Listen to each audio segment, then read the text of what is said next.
Okay, so we've got our campaign, we've got ad groups in there, and we've got keywords in those ad groups, and it's all nice and tightly themed at the moment, so it's all nicely structured. What we need to do now in this video is start to create some ads, and those ads again need to be nice and tightly themed to each of these ad groups. So what I'm going to take you through are my rules for how to create these ads in the first place, and then I'm going to take you through the process that I go through, which enables me to write engaging, clickable ads, and to do so quickly. It's not going to take me more than 15 or 20 minutes in order to get 3 ads for every ad group. Okay, so let's go across to my screen and I'll take you through all of that.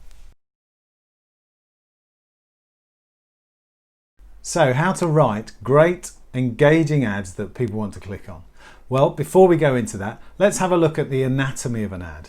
There are 3 headline fields, although the third isn't being used here, 2 display paths, 2 description lines, each with 90 characters, and the final URL, i.e. where you want the user to go to. There are also site links, structured snippets, call outs, call extensions, and other things that you can add. I actually cover those in a separate video because there's a lot of them. So there's actually a lot of space that you can use to grab people's attention, give them all the information they need, and tell them what you want them to do. And if you use all the space available, you can end up using twice the advertising space as your competition for exactly the same cost. Okay, so what are the 5 rules I work by when I'm creating ads for an account? Number 1, always have 3 ads live in every ad group, or 2 at a minimum. Google is going to work out which works best and show that one more often. Number 2, make your ads text relevant to your keywords. Do this by making sure your keywords are included in your ad copy, but don't overdo it. Number 3, be honest. Saying your service is free might get you a lot of clicks, but you'll probably be found out in the end if your service isn't free. Number 4, spy on your competition. Now don't be shy about this. Search for your service or product and see what your competitors are including in their ads. Maybe they've got some USPs that you haven't thought of. Number 5, the final rule is to use all of the ad extensions available to you.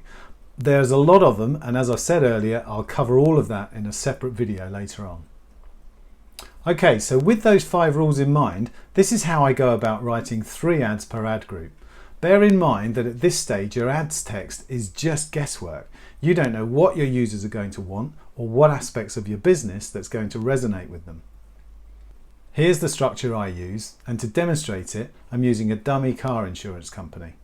Across the top are the main elements of the ad, and let's tackle them one by one. Split your headline 1 into 3. A question, confirming what the user is searching for. A promise, what will people be able to do as a result of going to your site? And a dynamic insertion. Dynamic insertions replace the headline with the user's actual search term, driving up the relevance as they see in the ad what they actually search for. For your description lines, jot down a list of what people can do on your site and what features of your business you're proud of. Also, list the things you want the user to do once they've read your ad, the call to action.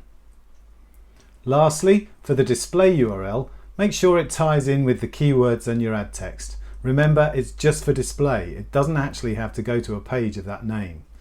I tend to keep the display URL the same across ads at this stage. Once we've got some winning text, we can start to experiment with the display URL. Now you have the ingredients, start writing your ads. Try different ingredients in different ads.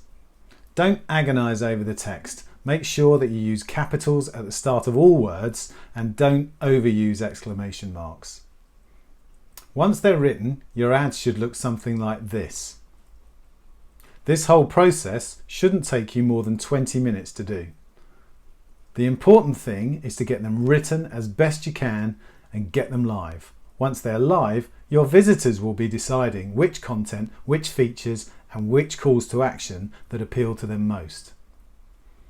Lastly, ensure your campaign's ad rotation setting is set to optimize prefer best performing ads. Okay, so I've gone through that process myself for this site, and I've thought about what my hook is. I've got a question, a promise, and a dynamic keyword insertion, and then I've got my headline 2, my headline 3, and my description line 1, etc. And I've got this text. I'm pretty comfortable with this text.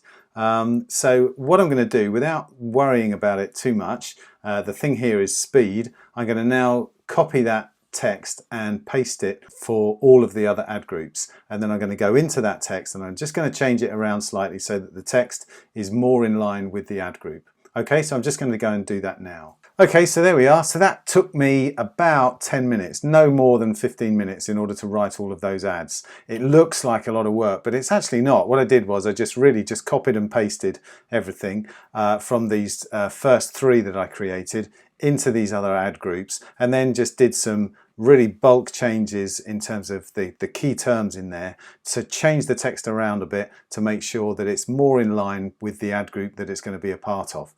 You don't really need to spend more time on it than that. The key about this is getting it done quickly and then getting it live so that your users can start to help you decide which of the ads are the ones which are working well, which of these elements are resonating better with them than others. Okay, so that's it. We've got all these ads done now. I'm going to upload these into my account, and then in the next video we're going to start talking about ad extensions so that we can bulk these ads out a little bit more and then take a bit more space on the Google search results page.